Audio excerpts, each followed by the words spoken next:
Welcome and welcome back to my channel. My name is Emily Nastroza. How are you guys doing? So today I'm going to be starting a 4-part series on how to become a consultant. And I decided to split up this topic into 4 parts simply because I know that the recruiting process for consulting is not easy and it also requires a lot of preparation. So today's video is going to be part 1, and this is where I'm going to be talking about what you need to do before the recruiting season actually begins.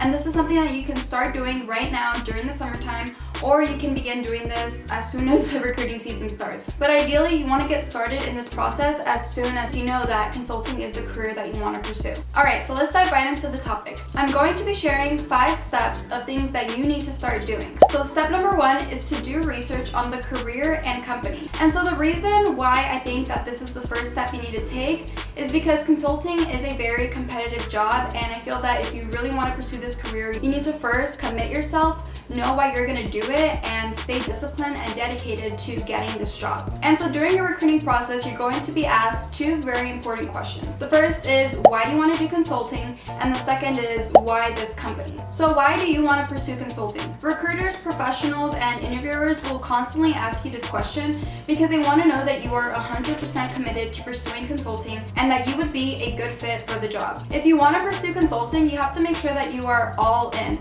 Giving a maybe response or being unsure as to why you want to do consulting or if this is right fit for you literally won't do it. You really have to convince yourself that this is a career that you want to pursue, and you have to convince others that you are the perfect fit for consulting. So overall, you want to come off as being confident in pursuing consulting, and you also want to be able to confidently describe why you want to pursue consulting. Take time to reflect on this question and do your best to give a genuine response, because I feel that people can tell when you're not being honest or when your response isn't genuine. So try to give a genuine response and also make sure that you're saying something that recruiters want to hear. For me, at least, what attracted me to consulting was the dynamic and challenging work environment. And specifically as a technology consultant, you are constantly disrupting the business environment, you are always learning something new, and you're always on the edge of the next big thing or the next innovative technology.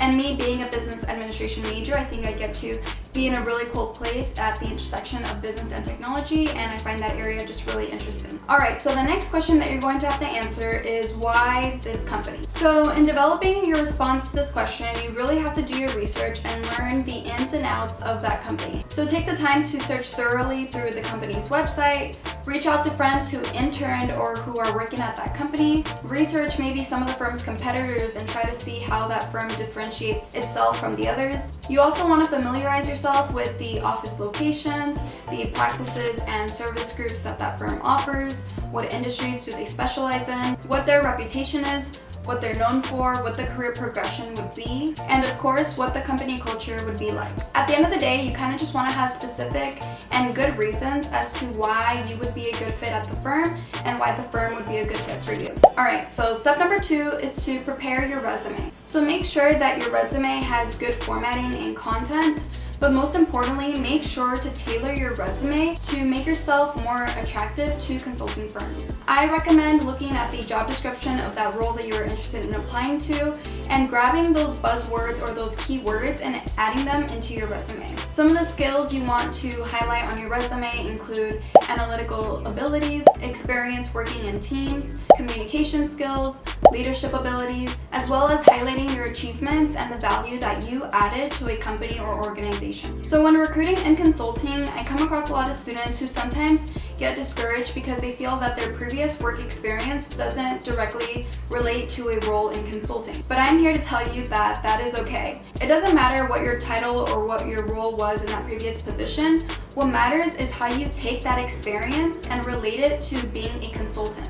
You want to pick out activities and skills that you did in that job role and be able to translate them into consulting skills. And so that can relate to your analytical abilities, working in teams, being a leader, interacting with a client, or overall just adding value to a team. I honestly feel like you can translate any role into consulting. It just comes down to how you want to word those phrases and how you describe that job or role that you have. Alright, so step number 3 is to be able to talk about yourself. You want to make sure that you nail your elevator pitch and that you effectively communicate your story. It is important to nail your elevator pitch because as you're recruiting, everyone will basically ask you, tell me about yourself. You're gonna get that question a bazillion times, so you wanna make sure that you can communicate who you are, what you do, and what you want to do. This is also very important because it will be one of the first impressions that somebody gets about you. So you want to make sure that you nail it down, that you sound confident, and that you can effectively tell them who you are and why you want to become a consultant at their company.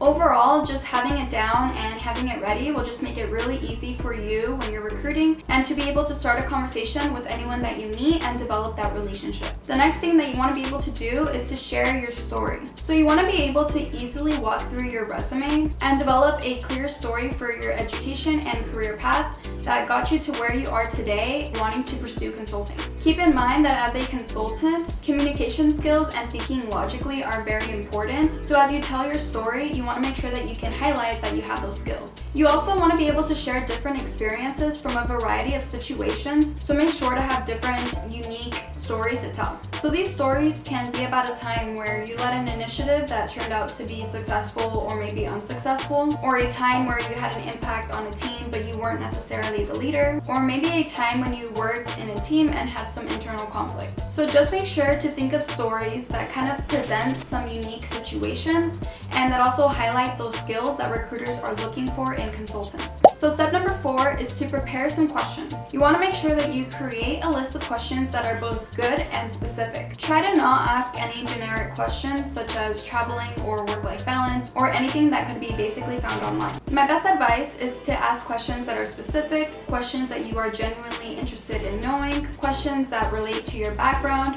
or ask questions where you took a piece of something that you read online just to show that you did your research and then dig deeper. So for example, let's just say that I looked into a consulting firm's website and I saw that they have an initiative called 2020 and that it's something that all the employees take part in. So then you can ask them like, hey, I saw on the firm's website that you guys have this movement called 2020. Can you tell me a little bit more about how you took part in it? So something like that, just to kind of show off and show that you did some research. Another thing that you can do in preparing your questions is that if you already have a set phone call or meeting with somebody, try to look up their name on LinkedIn and look into their background and ask them specific questions about their background. Let's just say before they got into consulting, they had a previous job at a startup.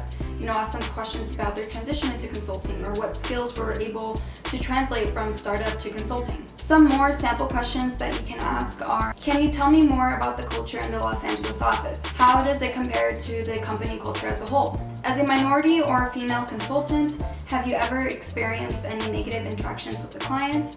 If so, how did you handle the situation? I noticed from your LinkedIn that your prior work experience was in marketing. How did your previous experience translate into consulting? What are some overlapping skills and what are some new skills that you gained?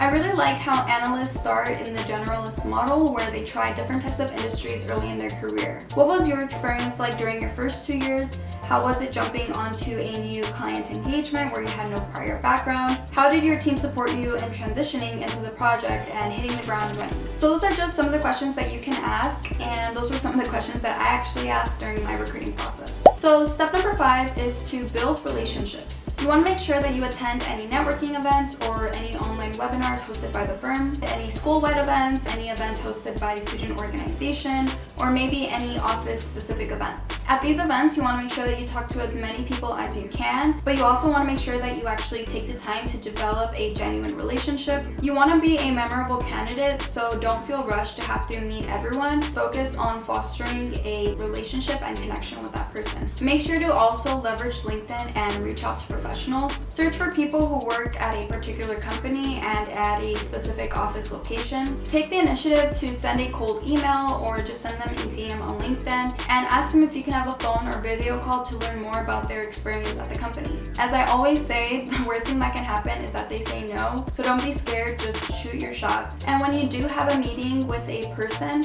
make sure to have your list of questions ready just to show that you are prepared and genuinely interested in that company. Make sure to then get the contact info of every person that you meet. Ask them for a business card, and if they don't have one, then ask for their email or their LinkedIn. But you just want to make sure that you get their contact information so you can follow up with them. What a lot of students don't do is following up. So just make sure that you follow up within 48 hours of meeting that person. And when you do follow up, make sure to tell them your name, tell them something interesting or something memorable that you had in that conversation, and then do your best to try to continue the conversation by either asking them another question or asking them to have another phone call with you, or by asking them if they can connect you with another person at the firm. And then my last piece of advice in regards to building relationships is to remember that these professionals are human. I know it's easy to get nervous and freeze, but you have to do your best to just be yourself. Just remember that the professionals want to get to know you. They not only want to know whether or not you're capable for the job, but they want to know if you'd be a good fit for the company, if you fit in with the culture, or if they would like to have you as a potential coworker. So make sure to be yourself, but also remember to stay professional and do your best to create a positive impression at all times. These professionals are human, so don't be a robot and focus on creating that relationship.